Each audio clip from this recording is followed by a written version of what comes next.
الحمد لله نحمده ونستعينه ونستغفره ونؤمن به ونتوكل عليه ونعوذ بالله من شرور أنفسنا ومن سيئات أعمالنا من يهده الله فلا مضل له ومن يضلله فلا هادي له ونشهد أن لا إله إلا الله وحده لا شريك له ونشهد أن محمدا عبده ورسوله أما بعد فإن خير الحديث كتاب الله وخير الهدي هدي محمد صلى الله عليه وسلم وشر الأمور محدثاتها وكل محدثة بدعة وكل بدعة ضلالة وكل ضلالة في النار. أعوذ بالله من الشيطان الرجيم. بسم الله الرحمن الرحيم. وما لكم ألا تنفقوا في سبيل الله ولله ميراث السماوات والأرض لا يستوي منكم من أنفق من قبل الفتح وقاتل أولئك أعظم درجة من الذين أنفقوا من بعد وقاتلوا وكلا وعد الله الحسنى والله بما تعملون خبير. من ذا الذي يقرض الله قرضا حسنا فيضاعفه له وله أجر كريم. সমস্ত প্রশংসা মহান আল্লাহ রব্বুল আলামিনের জন্য, যিনি আমাদেরকে একজন মুসলিম হিসাবে এই পৃথিবীতে জন্মগ্রহণ করে নবী মুহাম্মদ রাসূলুল্লাহ সাল্লাল্লাহু আলাইহি ওয়াসাল্লামকে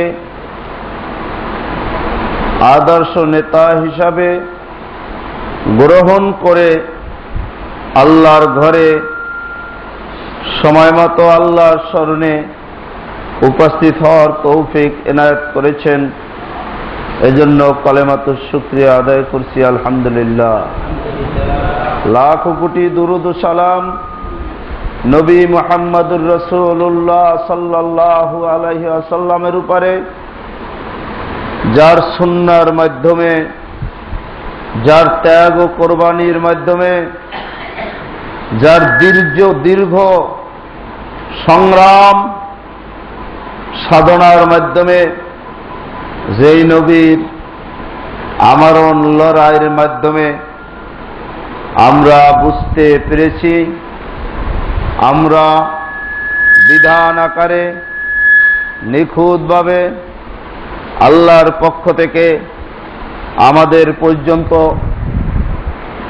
যে বিধিবিধান নাজিল হয়েছে সেটাকে আমরা সংরক্ষিত অবস্থায় পেয়েছি। লাখ কোটি দুরুদ ও সালাম সেই নবী মুহাম্মদুর রাসূলুল্লাহ সাল্লাল্লাহু আলাইহি ওয়াসাল্লামের উপরে। আজকের আমার খুতবার আলোচ্য বিষয় হচ্ছে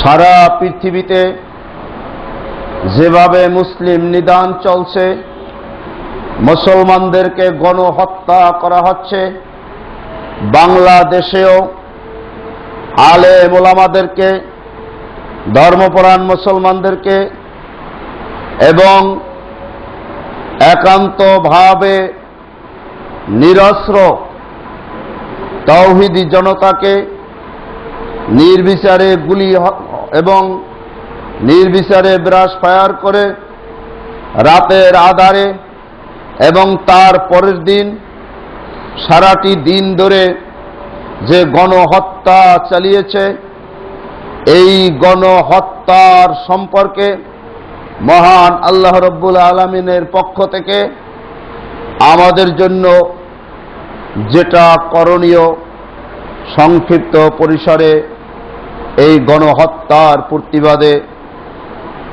গণ আন্দোলন গড়ে তোলার জন্য, গণহত্যার প্রতিবাদে গণ লড়াই গড়ে তোলার জন্য, গণহত্যার প্রতিবাদে গণজাগরণ সৃষ্টির জন্য, গণহত্যার প্রতিবাদে গণযুদ্ধ শুরুর জন্য আমাদের যা আল্লাহ কোরআনে বলেছেন সেটাই হচ্ছে আজকের আমাদের খুতবার মূল সংক্ষিপ্ত আলোচ্য বিষয়। সম্মানিত উপস্থিতি, মনে রাখতে হবে মুসলমানদের সংগ্রাম এটা আমরণ সংগ্রাম, অন্যায় বাতিলের বিরুদ্ধে এবং মুসলিম নিধনের বিরুদ্ধে এবং আলেম ওলামাদেরকে গণহত্যার বিরুদ্ধে আমরণ সংগ্রাম প্রতিটি ইমানদার বান্দার উপরে ফরজ।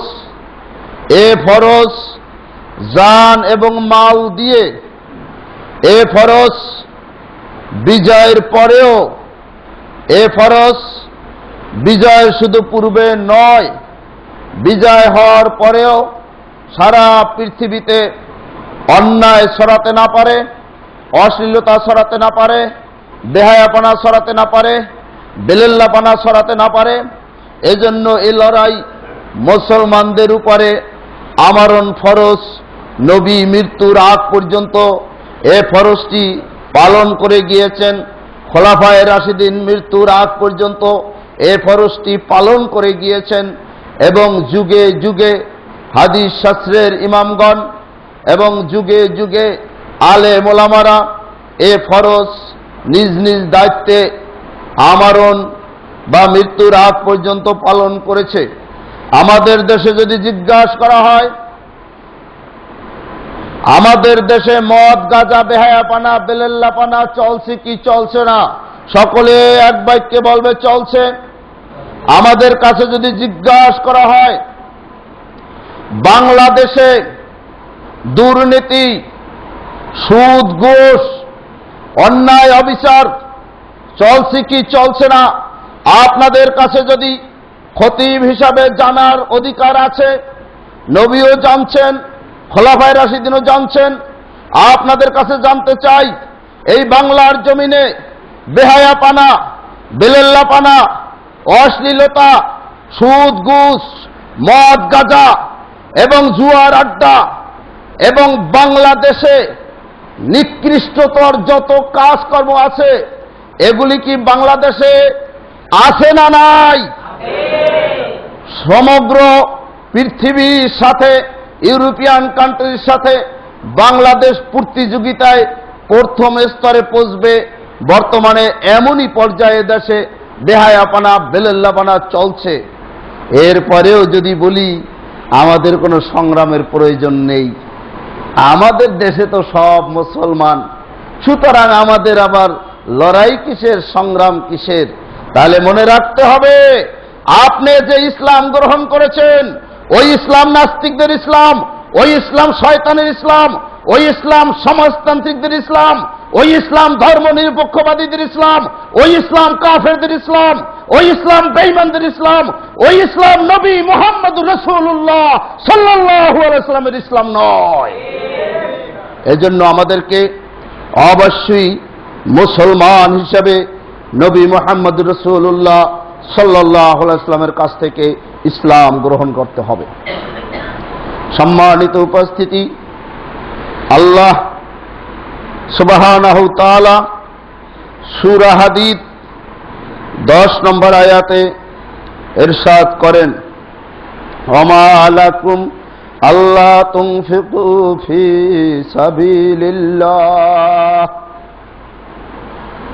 তোমরা কেন আল্লাহর রাস্তায় ব্যয় করবে না? তোমরা কি হয়েছে তোমাদের যে তোমরা আল্লাহর রাস্তায় ব্যয় করতে চাও না? ওয়ালিল্লাহি মিরাসুস সামাওয়াতি ওয়াল আরদ, অথচ আসমান ও জমিনের উত্তরাধিকারের মালিক আল্লাহ। আসমান ও জমিনের সব কিছুর মালিক হচ্ছেন আল্লাহ। এরপরেও তোমরা সেই আল্লাহর পথে ব্যয় করবে না কেন?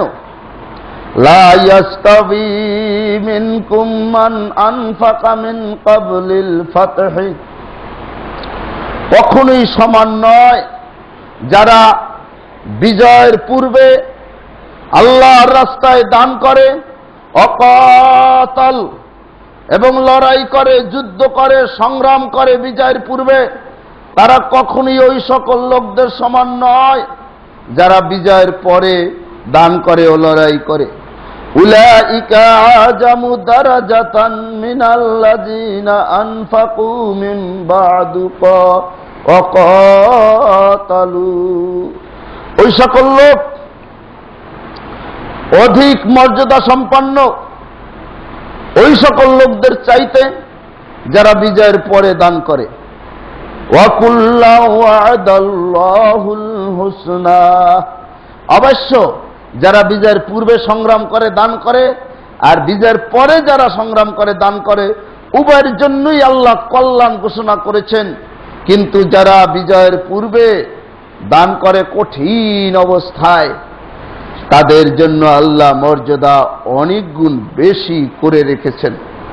এবং এই আল্লাহর রাস্তায় সংগ্রামের জন্য যারা দান করে, এই দানের ব্যাপারে আল্লাহ বলেন সূরা হাদীদ 11 নম্বর আয়াত, মান জাল্লাযী ইউকরিজুল্লাহ কারজান হাসানা ফায়ুজাইফাহু লাহু ওয়া লাহু আজরুন কারীম। কোন ব্যক্তি আছে যে আল্লাহকে ঋণ দেবে, উত্তম কর্জ দান করবে, যে আল্লাহকে কর্জ দেবে, ঋণ দেবে, আল্লাহ পাক তাকে বহু গুণ বৃদ্ধি করে দিয়ে দেবেন। আল্লাহকে দিলে সেটা কশ্চিনকালেও ব্যর্থ হবে না, বিনষ্ট হবে না, বহুগুণ বৃদ্ধি করে আল্লাহ দুনিয়ায় ফেরত দেবেন, পরকালেও আমরা পাব। এজন্য আমাদেরকে মনে রাখতে হবে, বাংলাদেশের প্রেক্ষাপটে অতি দ্রুত পরিবর্তন লক্ষ্য করা যাচ্ছে। এই পরিবর্তনের অনেক নূতন নূতন পরিস্থিতি সৃষ্টি হবে। এই পরিস্থিতিতে এ দেশে যেহেতু শতকরা 90 জন মুসলমান, এই মুসলমানদেরকে দাঁড়িয়ে থাকতে হবে। এই দাঁড়িয়ে থাকার জন্য, আমরণ সংগ্রামের জন্য একদিকে উপার্জন করতে হবে, আর একদিকে দাঁড়িয়ে থাকার জন্য, সংগ্রাম চালানোর জন্য অকাতরে অর্থ ব্যয় করতে হবে। যদি এক্ষেত্রে আমরা কোনোভাবে পিছুপা হই, কোনোভাবে অলসতা করি, তাহলে মনে রাখতে হবে, কোরআনের পরিভাষায় আমরা চিরতরে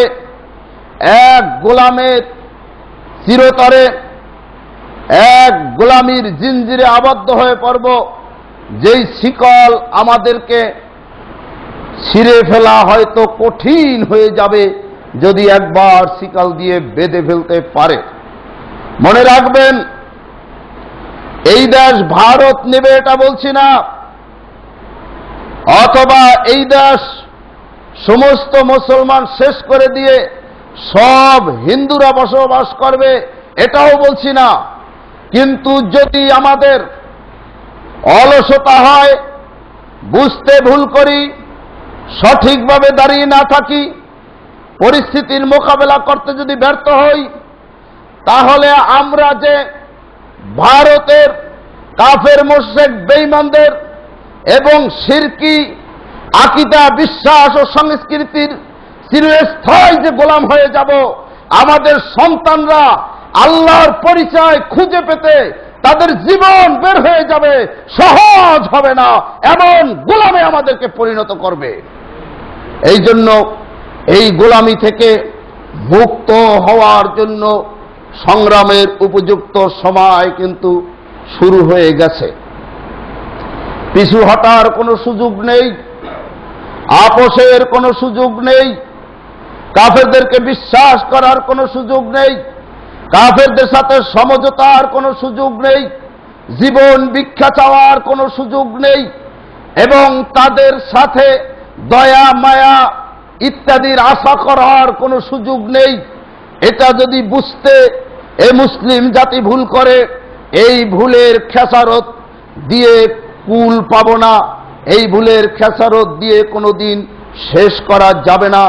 এজন্য আসুন, কোরআনুল কারীম 1400 বছর আগে আল্লাহ নাজিল করে আমাদেরকে সাবধান করেছেন, সতর্ক করেছেন, এমন ভুল যাতে আমরা না করি।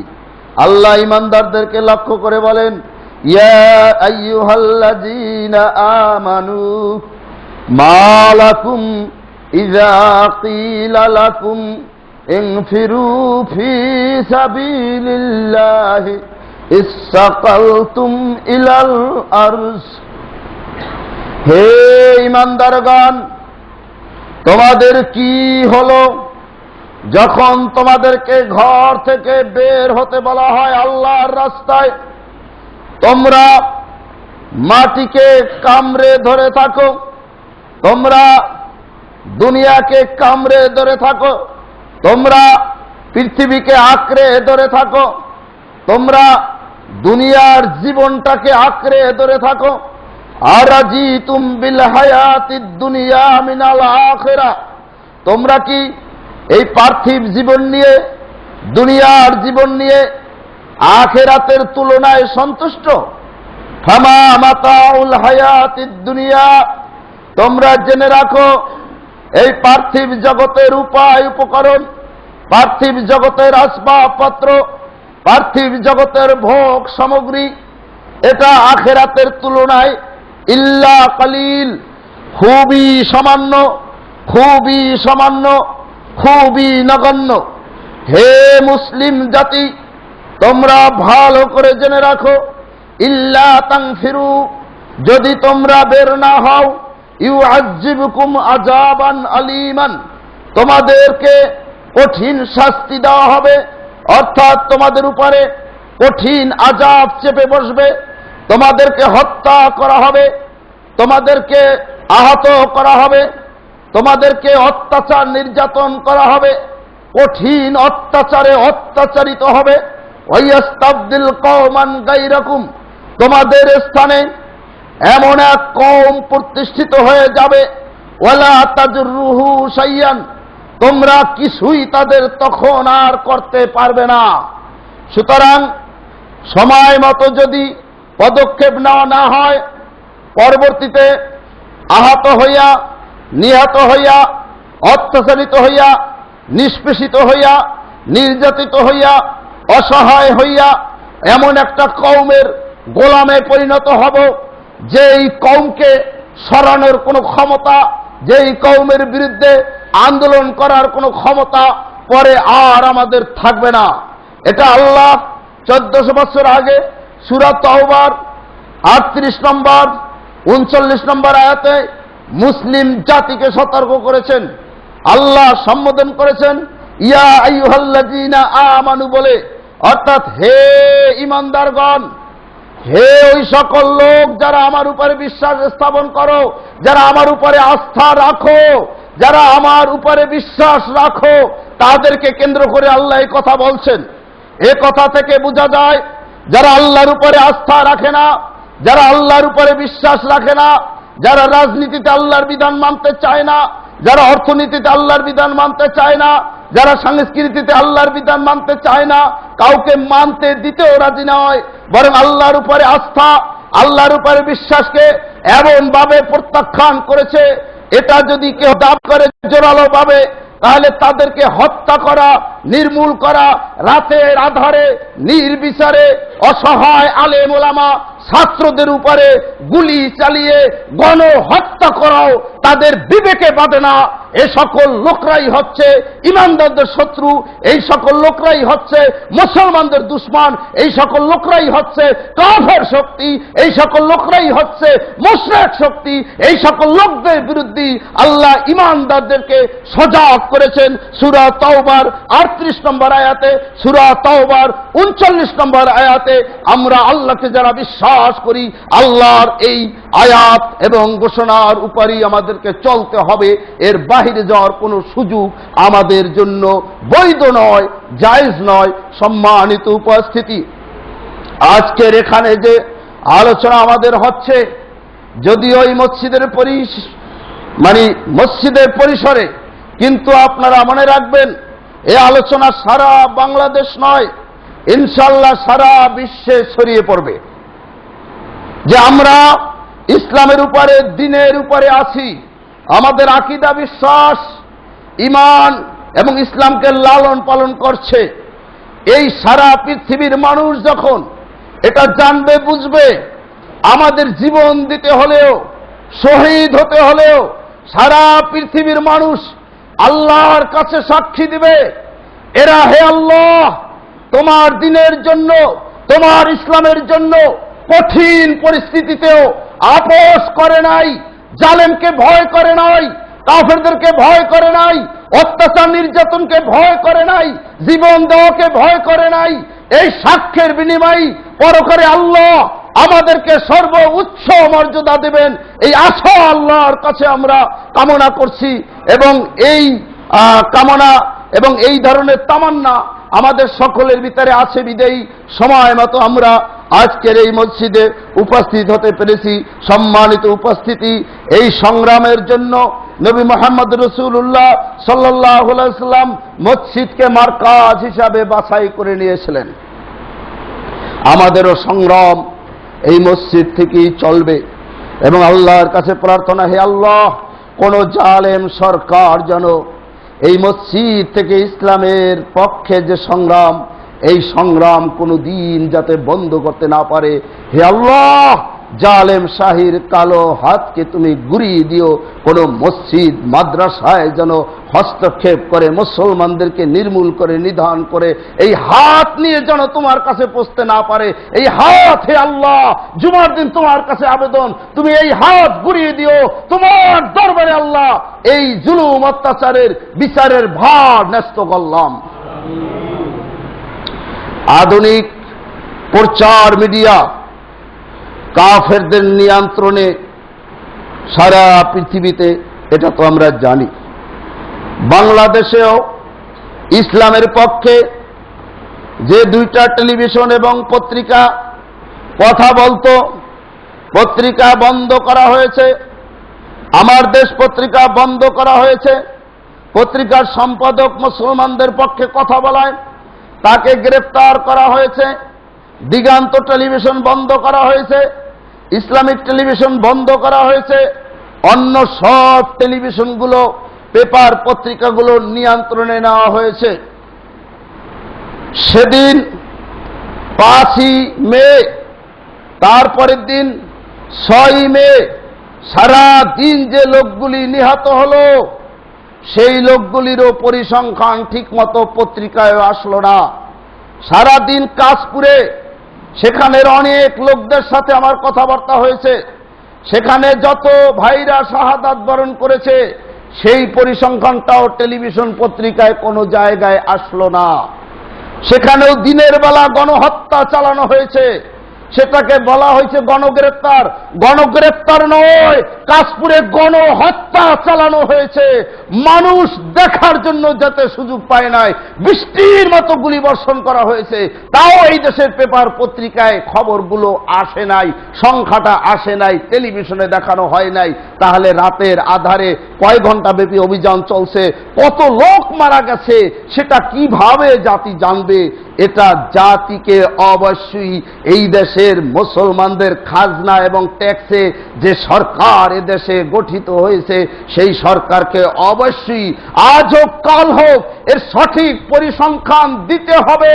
রাতের বেলায় লক্ষ লক্ষ মাদ্রাসার ছাত্র আলেমদেরকে নিরস্ত্র অবস্থায় জায়নামাজ তসবিহ হাতে নিয়ে আমরা জিকির করা অবস্থায় দেখে ঘুমিয়েছি। সকালবেলা বলা হলো 10 মিনিটে তারা চলে গেছে। কোথায় চলে গেছে এ প্রমাণ এই জালেম সরকারকে দিতে হবে।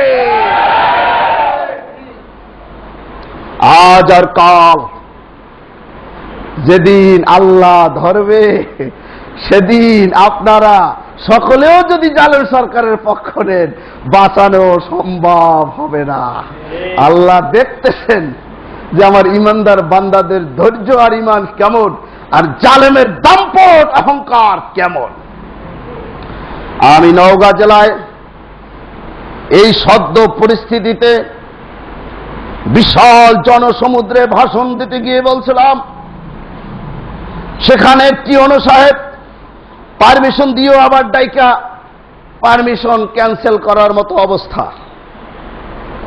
দফায় দফায় ইন্তেজামিয়া কমিটিকে ডেকে লিখিত মুসলেকা নিয়েছে যে মুফতি মনিরুদ্দিন সাহেব তো আসবেন। ওসি সাহেব বলেন ওনাকে চিনি, আরো কয়েক জায়গায় কথা শুনছি, কোন বর্তমান প্রেক্ষাপটে কথা যাতে না বলেন এই নিশ্চয়তা আপনারা দিলে আপনাদেরকে প্রোগ্রাম করতে দেওয়া হবে, নতুবা হবে না। সামনে আগাই বসেন, পিছনে লোক এসে বসতে পারছে না। তো ইন্তেজামিয়া কমিটি বললো যে আচ্ছা স্যার ঠিক আছে, কি আলোচনা উনি করেন শুনবেন, আসেন, আপনাদের দাওয়াত, আপনারাও আসেন। টিওনো সাহেব বললেন আমার ব্যস্ততা আছে, আমি পারবো না। ওসি সাহেব এক পর্যায়ে বললেন যে টিওনো সাহেব গেলে আমি যাইতাম, উনি যেহেতু যাবেন না আমিও যাব না, কারণ ওখানে গেলেও সমস্যা আছে, কি বলবেন কি বলবেন না, শেষে আমি চাপের মধ্যে পড়ে যাব। বর্তমান অবস্থায় কি ঘটেছে কোরআন হাদিসের আলোকে আলেম ওলামারা এটা বলতে পারবে না, এটা মুহাদ্দিস মুফতিরা বলতে পারবে না, মসজিদের খতিবরা বলতে পারবে না। এটা কোন গণতন্ত্র, এটা কোন ন্যায় বিচার? এই জুলুম কোনদিন টেকবে না, অসম্ভব টেকতে পারে না।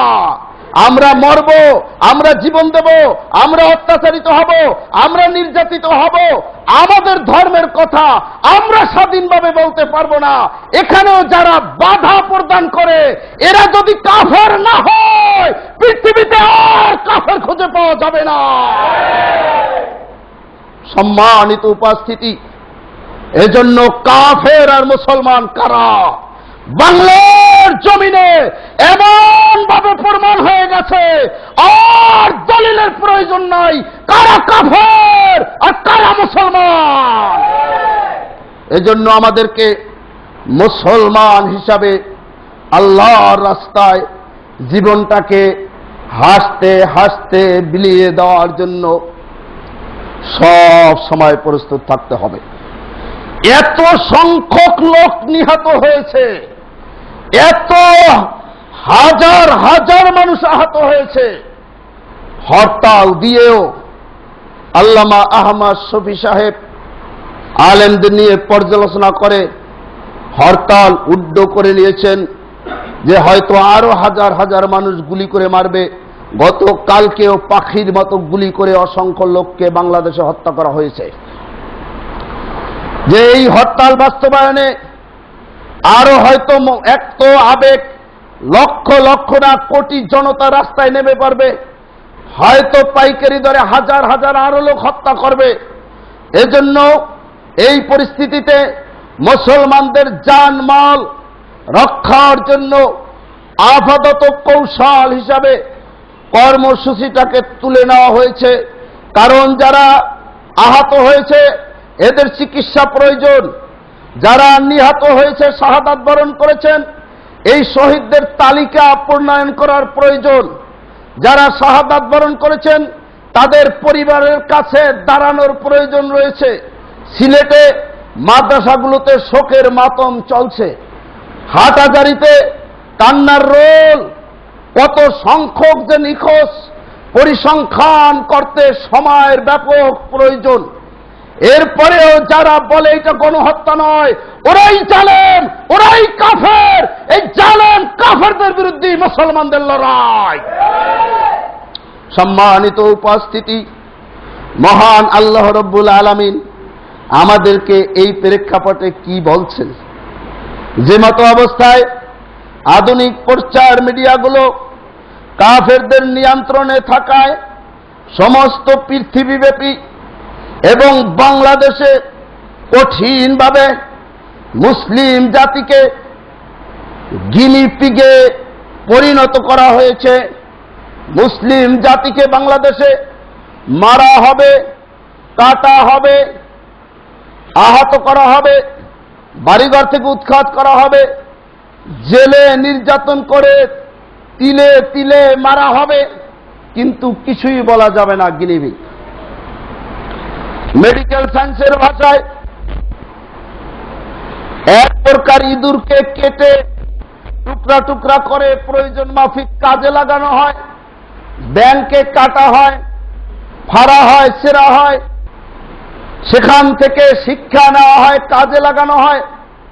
এজন্য কোনো কারো মায়াও নাই, দয়াও নাই, আন্দোলন নাই, সংগ্রামও নাই, মামলাও নাই, মোকদ্দমাও নাই, প্রচারও নাই যে বছরে বাংলাদেশে কত লক্ষ ইঁদুরকে কাটা হচ্ছে। বাংলাদেশের মুসলমানদেরকেও এই গিনিপিগে পরিণত করা হয়েছে। মুসলমানদেরকে হত্যা করবে, মুসলমানদেরকে আহত করবে, মুসলমানদেরকে তিলে তিলে নির্যাতন করে শেষ করে দেবে, অথচ পেপার পত্রিকায় আসবে না, টেলিভিশনে দেখানো হবে না, এই কথাটা বলাও যাবে না। এই গিনিপিগ অবস্থায় বাংলার মুসলমানরা থাকবে না, একদিন রাজপথে বের হবে, জালেম কাফের সরকার নির্মূল হয়ে যাবে ইনশাআল্লাহ।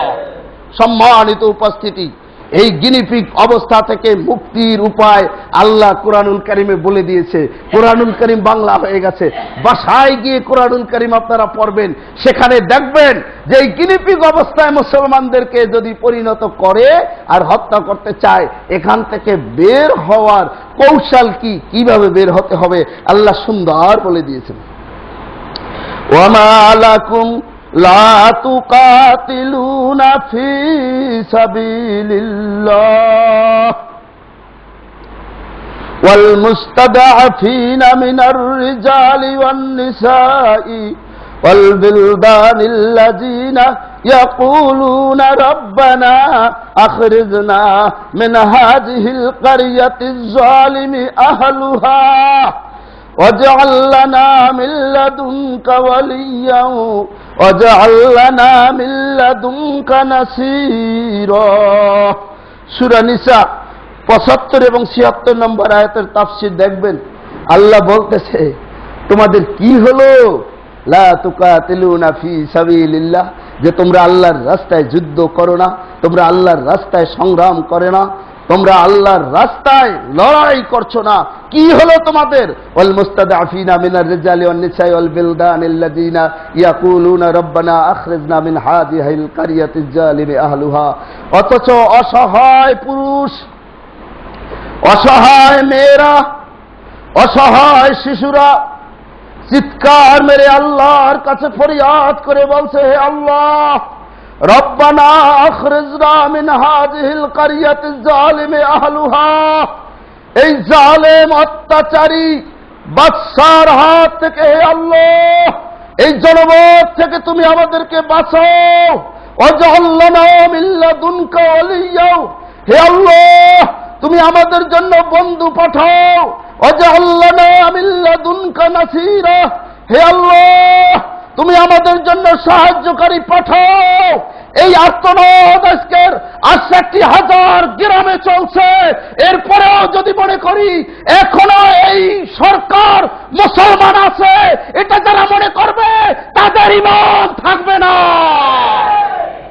সম্মানিত উপস্থিতি, এজন্য মহান আল্লাহ বলেন, আল্লাযীনা আমানু, এই কঠিন পরিস্থিতিতে যারা ঈমান এনেছে, ইউকাতিলুনা ফি সাবিলিল্লাহ, তারা লড়াই করবে আল্লাহর পথে।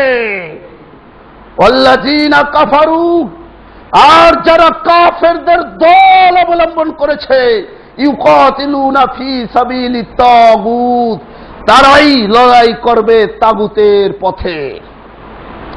বাংলাদেশের সরকার তাগুত সরকার। পিছনের ডিভিডিতে আমি ফতোয়া দিয়েছি, যে ফতোয়াগুলি দেই এটা কোরআন থেকে হাদিস থেকে দেই।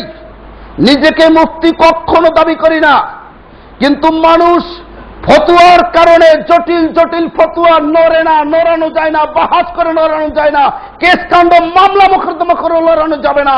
কারণ আল্লাহ যে ফতোয়াগুলো দিয়েছেন সেই ফতোয়া শুনাইয়ে দেওয়া হচ্ছে। সেই ফতোয়ার ভিত্তিতে গত কয়েক জুমায় বোঝানো হয়েছে এই সরকার তাগুত সরকার, যেমন ফিরাউন ছিল তাগুত সরকার। আল্লাহ মুসাকে বললেন, মুসা ইযহাব ইলা ফিরআউনা ফাইন্নাহু তাগা, তুমি ফিরআউনের কাছে যাও, কারণ ও তাগুত। ফিরআউন তাগুত কেন হলো? ফিরআউন তাগুত হলো হযরত মুসা আল্লাহর প্রতি আস্থা বিশ্বাসের দাওয়াত দিয়েছেন, ফিরআউন অস্বীকার করে তাগুত হয়েছিল। ফিরআউন যেমন তাগুত, আল্লাহর প্রতি আস্থা বিশ্বাসের দাওয়াতকে এই সরকার অস্বীকার করেও এই সরকারও তেমন তাগুত। হযরত মুসা ফিরআউনকে মূর্তি পূজা সহ আল্লাহর পক্ষ থেকে নাজিলকৃত বিধানের বিরোধিতা করতে না করে আল্লাহর বিধানকে জীবনের সকল ক্ষেত্রে মেনে নেওয়ার দাওয়াত দিয়েছিলেন।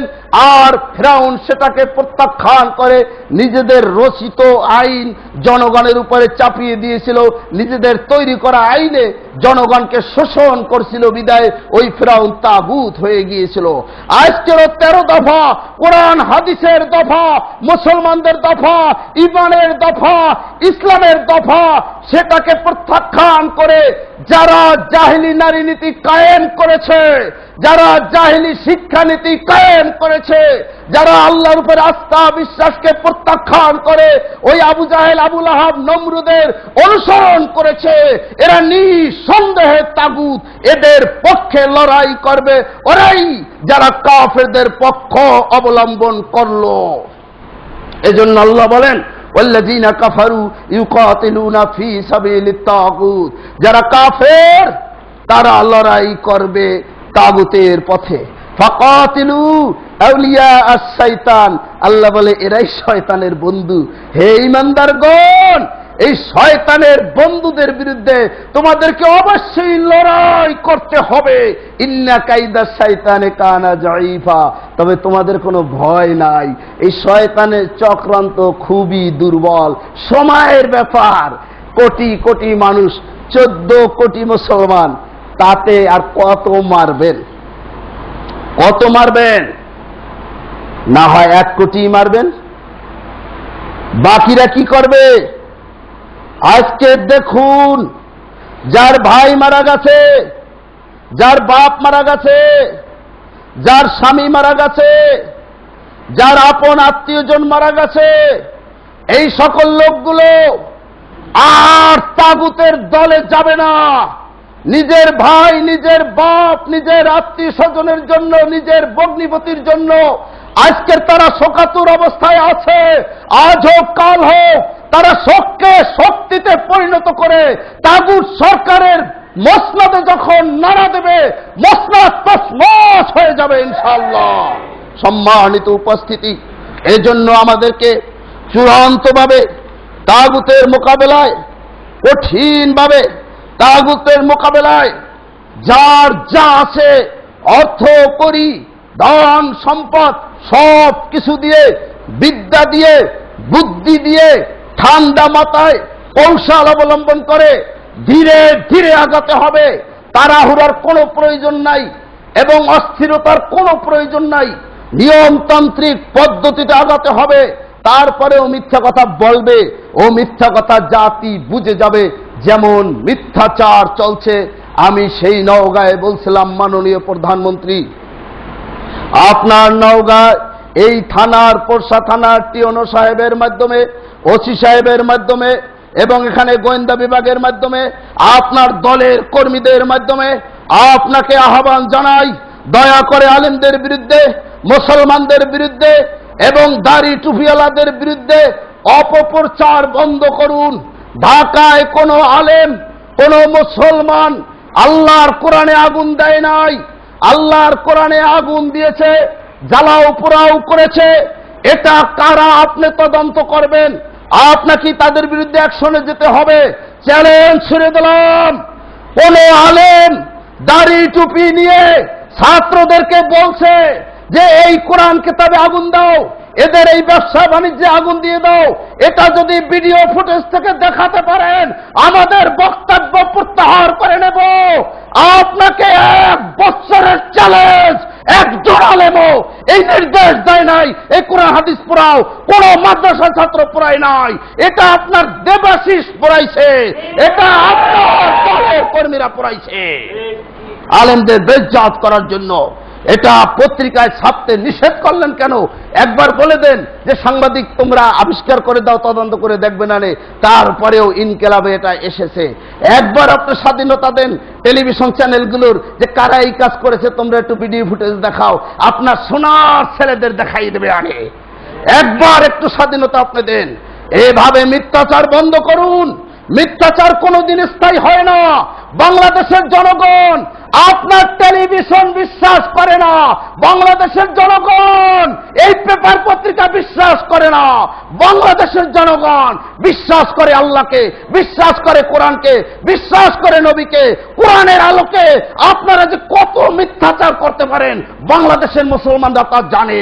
সুতরাং আপনাদের কোনো কথাই বিশ্বাস করবে না। যেমন সিএনএন মুখের উপরে বলে দিয়েছে যে আপনি মিথ্যাচার করছেন, এটা বাংলাদেশের মানুষের জন্য মান সম্মানের ব্যাপার যে বাংলাদেশের প্রধানমন্ত্রীকে অন্য বিদেশি আন্তর্জাতিক সংবাদ মাধ্যম বা গণমাধ্যম বলবে মিথ্যাচার করেছেন। এটা আমাদের জন্য অত্যন্ত কষ্টদায়ক। এভাবে ইন্টারভিউ দেওয়া বন্ধ করুন। কারণ আন্তর্জাতিক যে মিডিয়াগুলো, তাদের এদেশে প্রতিনিধি আছে, তারা জানে, তারা বুঝে।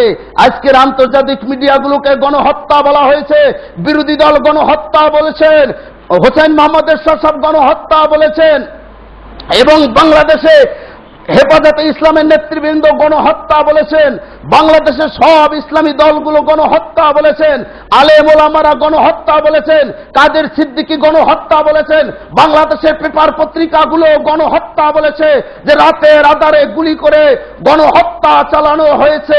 এর নিন্দা জানানোর ভাষা আমাদের নাই। কারণ জায়নামাজ হাতে, তসবিহ হাতে, জিকিরে আছেন, নামাজে আছেন, রাতের বেলা টেলিভিশনের চ্যানেল বন্ধ করে দিয়ে সাংবাদিকদের ওখান থেকে সরিয়ে দিয়ে এরপরে নির্মমভাবে যে হত্যাকাণ্ড চালানো হয়েছে, যাদেরকে আল্লাহ ওখান থেকে বাঁচিয়েছেন তারাই প্রমাণ। কি পরিমাণ লাশ পড়ে গেছে, লাশের জ্বালায় হাঁটতে পারছে না, আর্তনাদ চিৎকারে কোন দিক যাবে দিক পাচ্ছে না, এরপরেও বলেন এটা গণহত্যা নয়। তাহলে আপনারা মিথ্যাচারের সকল সীমা ছাড়িয়ে গিয়েছেন, আর বিশ্বাস করার কোনো সুযোগ নেই। সম্মানিত উপস্থিতি, এই মিথ্যাচারের বিরুদ্ধে আমাদের নিজেদের কি গণমাধ্যম হিসাবে ব্যবহার করতে হবে। মোবাইলের মাধ্যমে, পার্সন টু পার্সন সাক্ষাতের মাধ্যমে, পাড়ায় পাড়ায়, মহল্লায় মহল্লায়, গ্রামগঞ্জে কত ভাই আহত হয়েছে, কত ভাই শাহাদাত বরণ করেছেন, কত ভাই জেলে গিয়েছেন, পরিবারগুলোর কি অবস্থা, নিজেদের উদ্যোগে জরিপ কইরা স্ব ইসলামী আন্দোলনের মাধ্যমে, দায়িত্বশীলের মাধ্যমে, নেতৃবৃন্দের মাধ্যমে কেন্দ্রে পাঠাতে হবে। নাম, বাপের নাম, ঠিকানা সহ অবস্থার বিবরণ দিয়ে পাঠিয়ে দিতে হবে। ইনশাআল্লাহ অল্প সময়ের মধ্যেই এ জাতি জানতে পারবে একুরেট ভাবে যে লক্ষ লক্ষ জনতা রাতে দেখে ঘুমালাম, সকালবেলা নাই, তারা কোথায় গেছে এই জাতি জানতে চায়। এই জাতির খাজনা ট্যাক্সের পয়সায় যে অস্ত্র কেনা হয়েছে, এই জাতির মাথার গাম পায়ে ফেলে উপার্জিত পয়সায় যে অস্ত্র পুলিশ বাহিনীর বেতন হচ্ছে, যে প্রধানমন্ত্রীর গাড়ির চাকা ঘুরছে, ওই প্রধানমন্ত্রী কি জানাতে হবে এই লোকগুলি গেল কোথায়? আমরা এ ব্যাপারে নিন্দা জানানোর ভাষা নাই। আমরা বলতে চাই, নিরস্ত্র লোকদেরকে রাতের আধারে এভাবে গুলি করে যে হত্যা করা হলো, এরপরে মিথ্যাচার করা হলো যে মারা হয় নাই, এর নিন্দা জানানোর ভাষা না থাকায় আমরা নিন্দা জানাতে পারলাম না। এ বিষয়ের দায়ভার আল্লাহর উপরে দিলাম। আর জালেম, অত্যাচারী, ধোঁকাবাজ, মিথ্যাচারের বিরুদ্ধে নিন্দা, প্রতিবাদ, ধিক্কার। সম্মানিত উপস্থিতি, সত্য একদিন ইনশাআল্লাহ পরিষ্কার হয়েই যাবে। আমি আপনাদের সামনে যে দলিলগুলি নিয়ে আসছি, সে দলিলগুলি সব আলোচনা করার সময় আজকের হবে না। সংক্ষিপ্ত পরিসরে বলতে চাই, মসজিদ নির্মাণ করা, কাবাগার নির্মাণ করা, হাজিদের পানি পান করানো, সমাজ সেবা করা, চিকিৎসা করা, মানুষের পাশে দাঁড়ানো, সব কাজই ভালো কাজ। কিন্তু সবচাইতে বড় কাজ, সবচাইতে সবের কাজ, সবচাইতে গুরুত্বপূর্ণ কাজ, সবচাইতে এখন যেটা ফরজ কাজ, সেটা হচ্ছে আল্লাহর রাস্তায় জিহাদ। এটা এখন সবচাইতে ফরজ, এর উপরে আর কোনো ফরজ কাজ নাই। এটা মনে রাখতে হবে। নবী নামাজ কয়েক ওয়াক্ত একত্রিত করে পড়েছেন যুদ্ধের ময়দানে কাফেরদের বিরুদ্ধে অবস্থান করতে গিয়ে, যে নামাজ পড়ে পড়ব একত্রিত করে পড়েছেন। শুধু একামাত দিয়েছেন আর নামাজ পড়েছেন, একামাত দিয়েছেন আর নামাজ পড়েছেন। কিন্তু যুদ্ধের ময়দানে, খন্দকের যুদ্ধে নবী দৃঢ়ভাবে দাঁড়ানোর জন্য, কঠিনভাবে পদক্ষেপ নেওয়ার জন্য নামাজ পর্যন্ত একত্রিত করে পড়েছেন। সুতরাং বোঝা গেল বাংলাদেশের প্রেক্ষাপট অনুযায়ী এখন এই জিহাদের চাইতে বড় সওয়াবের কাজ আর বড় ফরজ কাজ আর কিছু হতে পারে না। এই জন্য নোমান বিন বশির একদিন বলেন যে, আমি বসা ছিলাম নবীর মেম্বারের কাছে, এমতো অবস্থায় মুসলমানদের ভিতরে কোন কাজটা বেশি সওয়াব এটা নিয়ে আলাপ আলোচনা হচ্ছে। কেহ বলে হাজিদের পানি পান করানো, কেহ বলে মসজিদে হারাম নির্মাণ করা, কেহ বলে আল্লাহর পথে জিহাদ করা, কেহ বলে অমুক কাজ করা, কেহ বলে অমুক কাজ করা, এই নানান কিছু। এমন সময় হযরত উমর আসলেন, এসে তাদেরকে দেখতেছেন যে এগুলি নিয়ে তারা বেশ বাকবিতণ্ডায় লিপ্ত আছে। হযরত উমর বললেন, লা তারফাউ আসওয়াতাকুম ইনদা মিম্বার রাসূলুল্লাহ, আল্লাহ রাসূলের মেম্বারের সামনে তোমরা উচ্চবাচ্য করো না। ওয়ালাকিন ইজা সাল্লাইতুল জুমাতা, বরং অপেক্ষা করো আমরা যখন জুমার নামাজ পড়তে আসবো, দাখালতু মসজিদে প্রবেশ করে ফাস্তাফতাইতুহু ফিমা ইখতালাফতুম ফিহি, তোমরা যে ব্যাপারে মতবিরোধ করতেছো এই ব্যাপারে আমরা নবীর কাছ থেকে ফতোয়া নেব। এই কথা যখন বলল, সূরা তাওবার 19 এবং 20 নম্বর আয়াত নাজিল করলেন আল্লাহ। ফাআনজালাল্লাহু আযজা ওয়া জাল্লা, আল্লাহ এই আয়াত নাজিল করে চূড়ান্ত ফতোয়া দিয়ে দিলেন মুসলিম জাতির জন্য, যে এমতো কঠিন অবস্থায় মুসলমানরা কোনটা সওয়াবের কাজ সেটা যাতে, কোনটা সবচেয়ে বড় ফরজ সেটা যাতে তোমাদের বুঝতে কষ্ট না হয়, আল্লাহ ফতোয়া দিয়ে জানিয়ে দিলেন, আজআলতুম সিকায়াতাল হজ্জ ওয়া ইমারাতাল মসজিদিল হারাম, তোমরা কি মনে করেছো, ধারণা করেছো হাজিদের পানি পান করানো এবং আল্লাহর ঘর মসজিদে হারাম নির্মাণ করা এটা সমান হতে পারে কামান আমানা বিল্লাহি ওয়াল ইয়াউমিল আখিরে, যারা আল্লাহর প্রতি ঈমান আনলো, পরকালে ঈমান আনলো, জাহাদা ফি সাবিলিল্লাহ, এরপর আল্লাহর রাস্তায় জিহাদ করলো, এদের সমান হতে পারে? এটা কি তোমরা মনে করেছো? কশ্চিনকালেও সমান হতে পারে না। লা ইয়াস্তাবুনা ইনদাল্লাহ, আল্লাহর কাছে কিন্তু এদের মর্যাদা সমান নয়। সবাই ভালো কাজ করছে, সওয়াব পাবে, কিন্তু এদের মর্যাদা আল্লাহর কাছে সমান নয়। আল্লাহু লা ইয়াহদিল কওমাজ জালিমিন, আল্লাহ পাক জালেমদেরকে কশ্চিনকালেও হেদায়েত দিবেন না। মনে রাখো তোমরা, আল্লাযিনা আমানু ওয়া হাজারু ওয়া জাহাদু, যারা ঈমান আনলো এবং হিজরত করলো ইসলামের জন্য, ত্যাগ স্বীকার করলো ইসলামের জন্য, ওয়া জাহাদু জিহাদ করলো, সংগ্রাম করলো, ফি সাবিলিল্লাহ আল্লাহর রাস্তায়, বিআমওয়ালিহিম তাদের সম্পদ সেখানে ঢেলে দিল, ওয়া আনফুসিহিম তাদের জীবনও সেখানে ঢেলে দিল, আজামু দারাজাতান ইনদাল্লাহ, সবচেয়ে মর্যাদার অধিকারী হচ্ছে তারা, আউলাইকা হুমুল ফাইজুন, এরাই হবে সফল কাম। সম্মানিত উপস্থিতি, অতএব মতবিরোধ দ্বিধা দ্বন্দ্বের কোনো সুযোগ নেই। আল্লাহর ফতোয়ার উপরে কোনো চুটকা মৌলবীদের ফতোয়া চলবে না, আহলে সুন্নাত নামে কাফের বেদাতীদের ফতোয়া চলবে না, সরকারের দালালি করে পাচারে এমন গোলাম আলেমদের ফতোয়া চলবে না, ফতোয়া চলবে আল্লাহর, ফতোয়া চলবে নবীর। আল্লাহর বিরুদ্ধে, নবীর বিরুদ্ধে কোন গোলাম মৌলবীর ফতোয়া বাংলার মুসলমান গ্রহণ করবে না। সম্মানিত উপস্থিতি, আমাদেরকে মনে রাখতে হবে, 1 দফা, 2 দফা, 3 দফা, 4 দফা, 5 দফায় আমরা প্রমাণ করে দিতে চাই এই সরকার মুসলমান সরকার নয়, এই সরকার কাফের সরকার, এই সরকার নাস্তিক সরকার। প্রথম দফা হচ্ছে আল্লাহর প্রতি আস্থা ও বিশ্বাস। নবী সাফা পর্বতে উঠলেন, ইয়া সাফা বলে ডাক দিলেন, কওম সব ছুটে গেল। এই কে চিৎকার করছে? এই তো আমাদের মোহাম্মদ, বিশ্বাস্ত ব্যক্তি। এই চলো চলো, তাড়াতাড়ি চলো। সকলেই গেলেন। যাওয়ার পরে বলে, কি হয়েছে কি হয়েছে? কেউ বলে বাতিজা কি হয়েছে, কেউ বলে ভাই কি হয়েছে, কি বলে এ মোহাম্মদ কি হয়েছে বলো, কি এত সকালে আমাদেরকে ডাকছো? বলে যে হে আমার কওম, নবী বলছেন হে আমার কওম, আমাকে আপনারা বিশ্বাস করেন কিনা? বলে বলো কি, তুমি তো কোনোদিন মিথ্যা বলো নাই। আমি যদি বলি আমার এই পাহাড়ের অপার প্রান্তে প্রস্তুতি নিচ্ছে শত্রু বাহিনী, আপনাদের উপর ঝাঁপিয়ে পড়বে তাদের প্রতিহত করার জন্য, এখনই আপনাদের প্রস্তুতি নিতে হবে, বিশ্বাস করেন কি? সাথে সাথে বলল, কেন বিশ্বাস করব না, কি করতে হবে বলো, আমরা প্রস্তুত আছি। নবী বললেন, আমি একটা কথাই বলছি, হে আমার কওম, কুলু লা ইলাহা ইল্লাল্লাহ তুফলিহুন, তোমরা মেনে নাও, ঘোষণা করো এক আল্লাহ ছাড়া আর কারো বিধান চলবে না, তোমরা সফল কাম হবে, সমগ্র আরব অনারবের নেতৃত্ব তোমাদের হাতে আসবে। সাথে সাথে বলে উঠল যে আলে হাজা দাওয়াতানা ইয়া মুহাম্মদ তাব্বাত লাকা, এই জন্য তুমি আমাদেরকে দাওয়াত দিয়েছো? এটা বলল আবু জাহেল, আবু লাহাব। আর আবু জাহেল বলল, কি আশ্চর্য এক দাওয়াত, আমরা একজনকেই মানিয়ে চলতে হইবে জীবনে, আর কাউরে মানতে পারবো না, এক ইলাহা মানতে হবে, আর কোন ইলাহা মানতে পারবো না। এমন আজব দাওয়াত, এমন আশ্চর্য দাওয়াত, এটা ভাতিজা এই দাওয়াত গ্রহণ করা যায় না।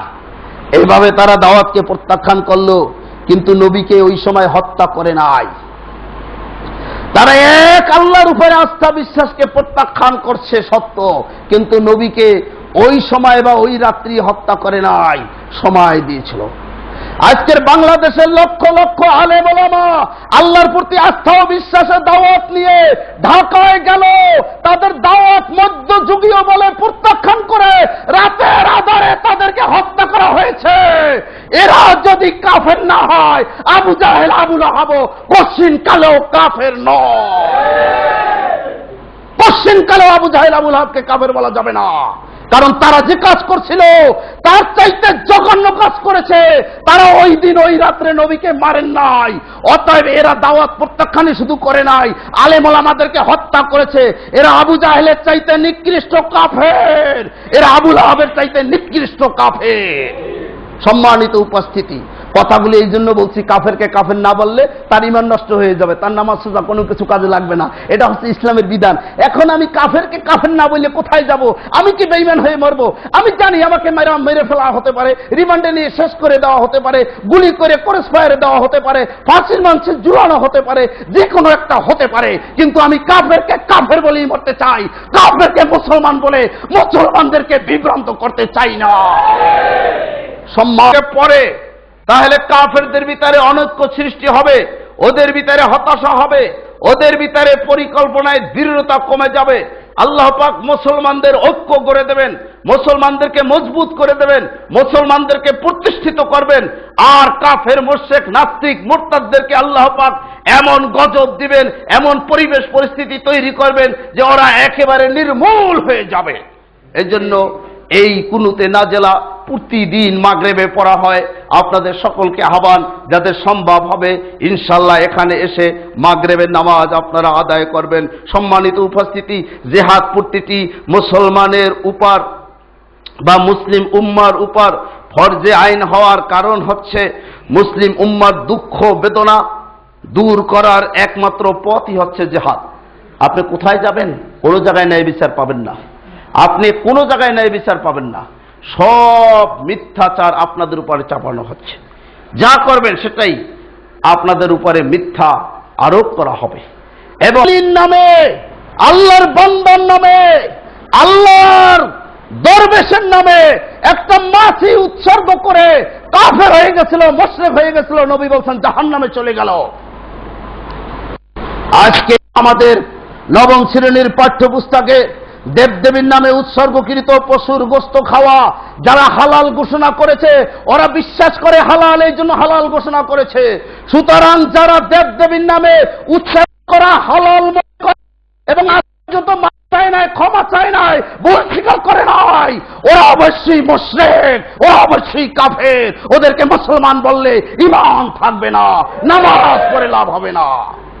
তৃতীয় দফা কাফেরদের দলিল, নাস্তিকদের পক্ষ নেবে যারা আল্লাহকে গালি দিছে, যারা নবীকে গালি দিছে, ইসলামের বিধানে এরা মুরতাদ যদি মুসলমানের সন্তান হয়, আর যদি মুসলমানের সন্তান না হয় তাহলে এরা নাস্তিক। কারণ কোন মুসলমান শ্রীকৃষ্ণরে গালি দিবে না, কোন মুসলমান হযরত ঈসারে গালি দেবে না, কোন মুসলমান রামকৃষ্ণরে গালি দেবে না, কোন মুসলমান অন্য ধর্মের দেবদেবীরে গালি দেবে না, কোন মুসলমান অন্য ধর্মের যেমন গৌতম বুদ্ধকে গালি দেবে না। কারণ মুসলমানরা জানে এটা আমাদের ইসলামে নিষেধ করা হয়েছে, কোন ধর্মের দেবদেবীকে গালি দিতে নিষেধ করা হয়েছে, কবিরা গুনাহ, এটা ইমানদাররা দিবে না, মুসলমানরা দিবে না। অতএব একজন যে পিওর হিন্দু, পিওর একজন বৌদ্ধ, একজন পিওর খ্রিস্টান, একজন পিওর যদি সত্যি ইহুদি হয়, তিনি অন্য কোন ধর্মের দেবদেবীকে গালি দিতে পারেন না, অন্য কোন ধর্মের মহাপুরুষকে গালি দিতে পারেন না। যদি দেন তাহলে তার কোন ধর্ম নয়, ও নাস্তিক। আজকের বাংলাদেশে সর্বশ্রেষ্ঠ পৃথিবীতে মহামানব নবী মুহাম্মদ রাসূলুল্লাহ সাল্লাল্লাহু আলাইহি ওয়াসাল্লামকে যারা বলল লুচ্ছা, নাউজুবিল্লাহ, মুহাম্মদ সাল্লাল্লাহু আলাইহি ওয়াসাল্লামকে যারা বলল গাঁজাখোর, নাউজুবিল্লাহ, এবং ঢাকার মসজিদগুলোকে যারা পাবলিক টয়লেটে পরিণত করার ঘোষণা দিল, নাউজুবিল্লাহ, যারা এভাবে একের পর এক আল্লাহ এবং রাসূলের অবমাননা করল, এই সরকার তাদের পক্ষ নিয়ে যারা এর প্রতিবাদ করলো, এই মুসলমানদেরকে হত্যা শুরু করেছে। এটাই প্রমাণ হয় এই সরকার নাস্তিক সরকার, কাফেরদের সরকার, এই সরকার মুসলমানের সরকার না। চতুর্থ দলিল এই সরকার কাফের হওয়ার জন্য, আমরা বিশ্বাস করি কোরআনে, এটাই বাধ্য সারা পৃথিবীর মানুষ মানতে। কারণ কোরআনের চ্যালেঞ্জ এ পর্যন্ত পৃথিবীর কেউ করতে পারে নাই। কোরআনুল কারিমে সূরা ইখলাসে স্রষ্টার সঠিক পরিচয় দেওয়া হয়েছে, এমন ভাবে পরিচয় দেওয়া হয়েছে যারা আস্তিক তারা সকলে মানতে বাধ্য যে আল্লাহ কোরআনে তার যে পরিচয় দিয়েছেন এটাই নিখুঁত পরিচয়। এই পরিচয় বেদের মধ্যে পাওয়া যায়, এই পরিচয় অরিজিনাল ইনজিলে আছে, এই পরিচয় অরিজিনাল তাওরাতে আছে, এই পরিচয় অরিজিনাল জব্বুর কিতাবে রয়েছে, এই পরিচয় বিভিন্ন বড় বড় ধর্মগ্রন্থে এমনকি ত্রিপিটকেও রয়েছে। সেটা হচ্ছে আল্লাহ এক, আল্লাহ অদ্বিতীয়, তার আর কোনো শরীক নাই, তার সন্তানও নাই। অথচ বাংলাদেশে মাদ্রাসার দাখিলের পাঠ্যে সেখানে 95 নম্বর পৃষ্ঠা থেকে পড়ে যাবেন, দেখবেন সেখানে সুকৌশলে এই সরকারের শিক্ষা নীতি, এই সরকারের শিক্ষা মন্ত্রী এরা চাপিয়ে দিয়েছে মুসলমানদের উপরে আল্লাহর সন্তান আছে। এই সরকারের যদি এই বিশ্বাস না হতো তাহলে সংবাদ সম্মেলন করে ভুল স্বীকার করে ওই পাঠ্যপুস্তক থেকে এটা মোছার জন্য নির্দেশ দিত। এখন পর্যন্ত এটা মোছার জন্য নির্দেশ দিয়েছেন প্রধানমন্ত্রী আমার জানা নয়। অতএব এই সরকার মুশরিক সরকার, এই সরকার কাফের সরকার, এই সরকার তাওহীদের সরকার নয়, মুসলমানের সরকার নয়। আমরা জানি 5 নম্বর দলিল, একমাত্র চিরস্থায়ী চিরঞ্জীব হচ্ছেন আল্লাহ। জিজ্ঞাসা করা হলে কাফেরদের কাছেও জমিন কে সৃষ্টি করেছে, আসমান কে সৃষ্টি করেছে, পাহাড় কে সৃষ্টি করেছে, সূর্য কে সৃষ্টি করেছে, চন্দ্র কে সৃষ্টি করেছে, গ্রহ উপগ্রহ কে সৃষ্টি করেছে, সমুদ্র কে সৃষ্টি করেছে, ক্বালু আল্লাহ। দুনিয়ার সব মুশরিকরাও বলে আল্লাহ।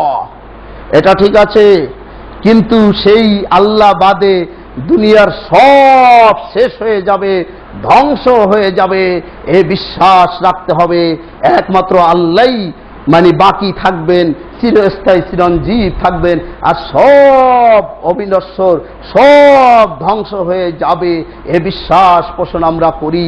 যেমন একটি হাদিস বলি, আমি আরেকটি কোরআনের আয়াত বলি, আমার বক্তব্য আমি ইনশাআল্লাহ এটি টানবো। সম্মানিত উপস্থিতি, হাদিসটি শুরু তিরমিজি থেকে আরো বেশ কয়েকটি কিতাব থেকে একত্রে সারমর্ম পেশ করছি।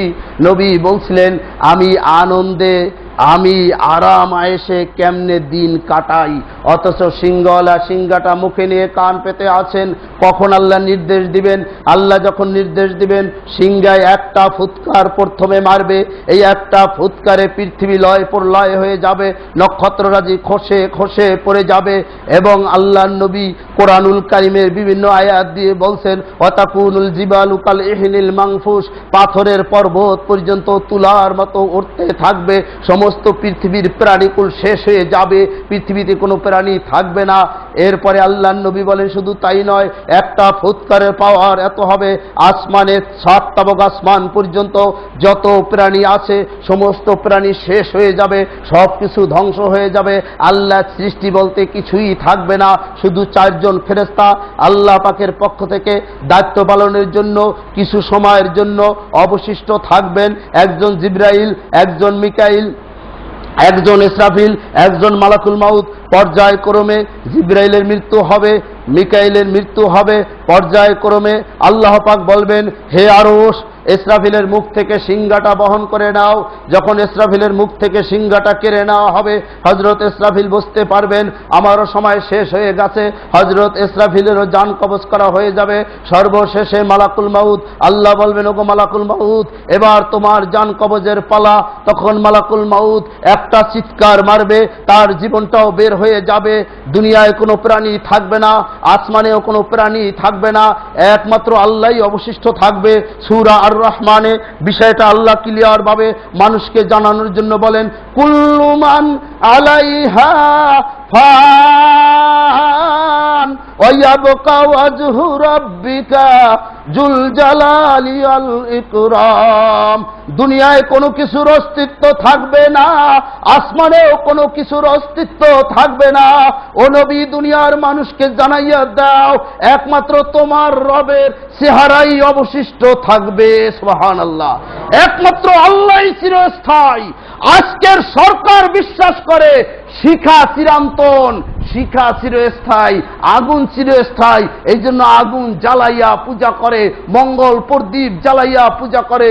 এই শিখা চিরন্তন যারা বিশ্বাস করে, ওরা মুশরিক, ওরা আগুনকে আল্লাহর স্থানে বসাইছে। সুতরাং এই সরকারকে এরপরও কেহ যদি মোমেন সরকার মনে করে নামাজ পড়েন, আজকের আমি ফতোয়া দিলাম, 1000 বছর হায়াত পাইও যদি নামাজ পড়ে, কপালের দাগও যদি পড়ে যায়, একটা কাফেরকে মুসলমান মনে করে তার পক্ষ অবলম্বন করার কারণে আপনার নামাজ কাজে লাগবে না, লাগবে না, লাগবে না, লাগবে না।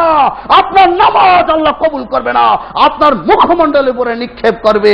আল্লাহর নামাজের অভাব নাই। সম্মানিত উপস্থিতি, এই জন্য কাফেরকে কাফের বলে ইমানটাকে সঠিক করে আমাদেরকে গণ হত্যার প্রতিবাদে গণ আন্দোলন গড়ে তুলতে হবে। এজন্য অর্থ দিয়ে, সময় দিয়ে, শ্রম দিয়ে, পাড়ায় পাড়ায়, মহল্লায় মহল্লায় কাজ করতে হবে। আপোষ করলে ঈমান থাকবে না। সম্মানিত উপস্থিতি, রক্ত দিয়েছি, জীবন দিয়েছি, লক্ষ লক্ষ আলেম জীবন দেওয়ার জন্য প্রস্তুত আছে, কিন্তু আপনাদেরকে কাজ করতে হবে, ধৈর্যের সাথে কাজ করতে হবে। বিজয় দেওয়ার মালিক আল্লাহ। ইনশাআল্লাহ বিজয় বাংলার মুসলমানের হবে, কাফেরের পতন ঘটবে। হে আল্লাহ, যারা জীবন দিয়েছে ঢাকায় এবং বিভিন্ন জেলায়, তুমি তাদেরকে শাহাদাতের উচ্চ মর্যাদা দান করো। হে আল্লাহ, যারা আহত হয়েছে তুমি তাদেরকে দ্রুত সুস্থ করে দাও। হে আল্লাহ, যে ভাই বোন আত্মীয় স্বজন হারিয়ে আজকের শোকের দিশেহারা, তুমি তাদের অন্তরে স্থিরতা দান করো। হে আল্লাহ, সমস্ত মুসলমান যেমন এক হয়েছে ঐক্যবদ্ধভাবেই থাকতে পারে, মুসলমানদের ঐক্যে যাতে ফাটল ধরাতে না পারে, তুমি সেই ইমানি জজবা বাংলার মুসলমানকে দান করো। হে আল্লাহ, এই কাফের জালেমের কৌশল মোকাবেলায় যে অর্থের দরকার, যে ব্রেনের দরকার, যে বুদ্ধির দরকার, যে বিচক্ষণতার দরকার, যে সুযোগ্য নেতৃত্বের দরকার, হে আল্লাহ, এই সব সমস্যা নিয়ে তোমার কাছে আমরা আবেদন করছি, তোমার কাছে ভিক্ষা চাই, তুমি সুযোগ্য নেতৃত্ব অল্প সময়ের ভিতরে তৈরি করে দাও, যাতে লক্ষ লক্ষ নেতাও যদি শহীদ হয়, নেতৃত্বের অভাব না হয়। হে আল্লাহ, এই নেতৃত্ব পূরণের তৌফিক তুমি আমাদেরকে দান করো। আমিন। আস্তাগফিরুল্লাহ লি ওয়া লাকুম।